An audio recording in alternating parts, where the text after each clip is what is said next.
Michael Allen, born January 19, 1976, is better known to the world as VL Mike, and was most known for his short run with Choppa City Records as a member of the four-man rap group called the Choppa City Boys. The group and label was owned and operated by the original Hot Boy, BG, and other group members included Gar, Sniper, and BG's younger brother, Hot Kizzle. The Choppa City Boys was a reflection of BG's new path to self-owned success. Let's start from the beginning. I'm waiting on Jesus. We about to move. He trying to see where the bus at.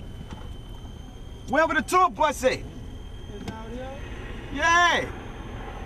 I'm waiting for him to get his luggage. What's up? Y'all know this VL, you hear me? Look, we picking my dog up from the airport, you hear me?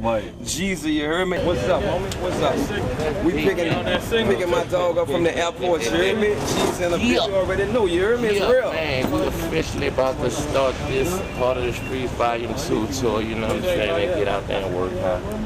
Real nigga do it, you know what I'm saying? You don't work, you don't eat, you don't grind, you don't shine. Since a youth, BG's life has been a roller coaster of ups and downs, losses and gains. His most significant success as a rapper was the in-depth role he played as a member in the mega group, the Hot Boys. After the rise and fall of the Hot Boys, BG started Choppa City Records and continued to release albums, but without the cash money machine behind him, he found himself alone in a battle with the drug addiction that he had been losing for years, and was the main reason his solo attempt to success was stagnated. It wasn't until 2004 that BG started showing signs of a sober state of mind, and the reflections from it began to show in his appearances and involvements. Now stronger than ever with clear vision, once again highly desirable to the majors, and in 2007 he signed to Atlantic Records thanks to a powerful southern connection we all know as T.I. We got the BSC in the house, Grand Hustle, we got BG's in the house, we got Yang in the house. BG's relationship with Atlantic Records was a power move for his career and gave promise to his CEO ventures, mainly his in-house group, the Choppa City Boys. My Choppa City Boys all over the album, you know what I'm saying, shining on the album, because I gotta focus on them, because I got their album coming after mine, so, you know, I'm hustling. This their album, the album come out February 27th, it's their shit. Y'all go cop that album February 27th, and this our joint, you hear me? Make 'em Mad, produced by David Banner. With his newfound situation, BG kept his word, and in February 2007 he released the Choppa City Boys debut album titled We Got This, which was led by the single and video Make 'Em Mad, which was produced by David Banner. Now I'm back with my homies, and we ready for war. Y'all ain't ready for Snipe, Mike is going up. With Choppa City as the label and Koch Records as the distributors, We Got This sold 36,000 units in its first week on the charts, and the Choppa City Boys got their first taste of superstardom as a group. The success of We Got This was a giant step towards industry status, as well as a strong introduction as independents, but not everybody felt that way. VL Mike was the last to join the Choppa City Boys, and he was a stand-up guy as a member, but began to grow uncomfortable in his position. Mike felt the group didn't receive the proper attention it needed to sell more units, and was somewhat pissed off about the payout from the album sales. His frustration with the slow pace of fulfillment began to show in public, and was the first red flag that something was wrong within Choppa City Records. VL Mike was from 13 Ward, New Orleans, the same neighborhood as BG, Baby, and Slim, the well-known street crossing of Valence and Magnolia, or VL for short. Mike's background was street, and he was recognized in the streets of New Orleans as a live wire.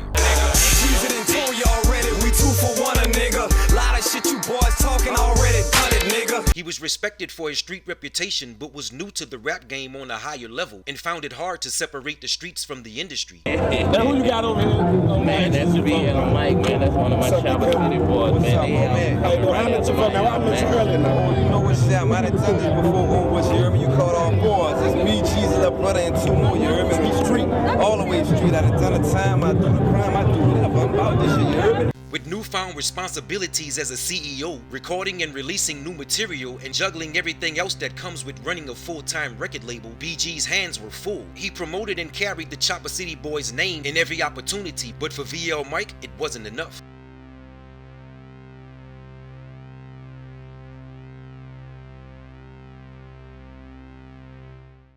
Hold on. Just want the camera, man. Everybody else might have to wait. There's orders in there too. You got the camera. I'm gonna play this over here. I'm gonna play this corner.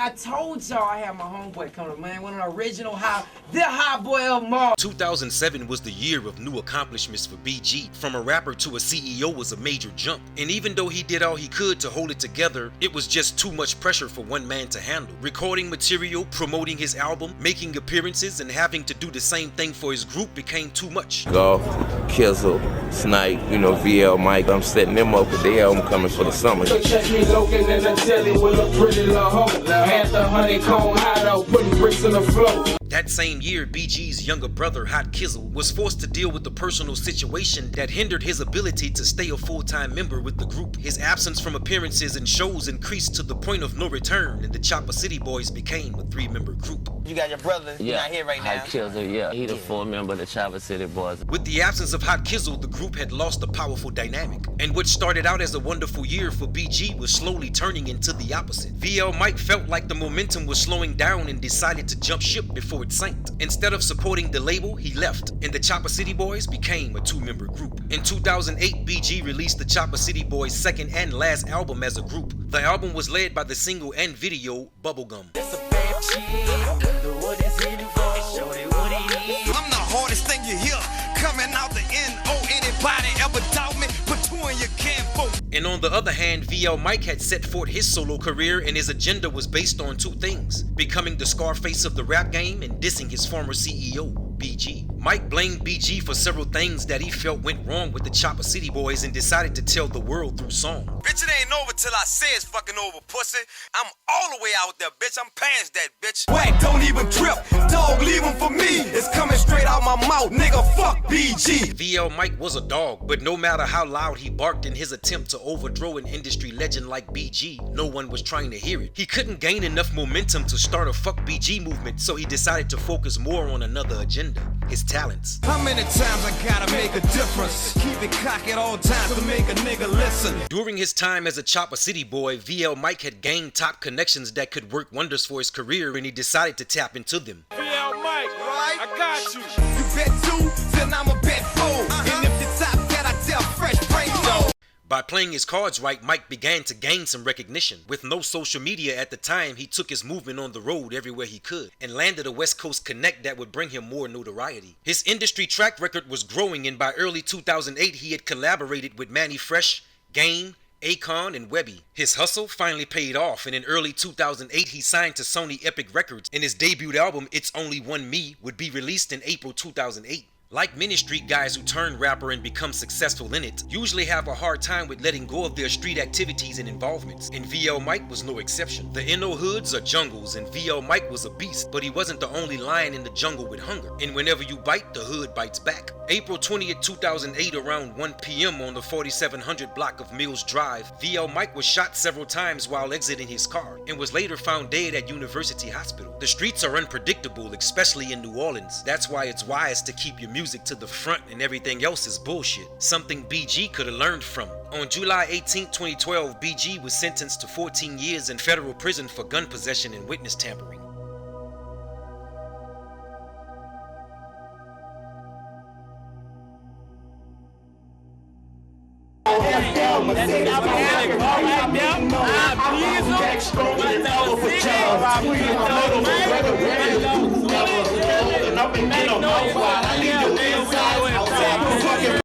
What's up, baby? This little BG, aka B Jizzle, Choppa City representative. You already know how I do it. When I do it, the only way I know how to do it is to do it big. Y'all already know how it is. What's up, Big J? Look, come here, stick your head. Look. That's our body going. That's our family. That's everything. You heard me? That's Big J. So respect that, girl. I love you too, I nigga. fucks with him. This is my baby. You understand me? We gonna fuck. I'll fuck over a nigga. You know what? Leave his ass in that dick. What's up? This VL. Look, y'all know how it go. You heard me? Look, come here. This is my cousin Larry. You heard me? Look, he hold down town. I don't believe that. Straight desire. You heard me? And you know if VL fuck with him, be real. That's how we rockin'. Being a young nigga having all that power, you know what I'm talking about? You go in a crowd of 30,000 people and you get them to sing along with some shit you wrote. Right. Come from your, you know. How well you handle that at that age? You know what I'm talking about? Man, I handled it like a real nigga was supposed to handle it. You know what I'm saying? I mean, Man, I mean, I played it like a G, you know what I'm saying? Like, I ain't never was no nigga who smelled himself or who was stuck on himself or who thought he was bigger than nobody else, you know what I'm saying? I ain't never rocked it like that, you know what I'm saying? I mean, never, ever, ever, you know what I'm saying? And when you come from rocking a block, rocking the corner, you know what I'm saying? I'm rocking the corner, you know what I'm saying, with 10 niggas on there to rocking a stadium, you know what I'm saying, with 10,000 people in there, you know what I'm saying? Man, that shit beautiful. Like, you be fucked up, you know what I'm saying? And it ain't happen overnight for me because, you know, I'm 11 albums deep, 11 solo albums, you know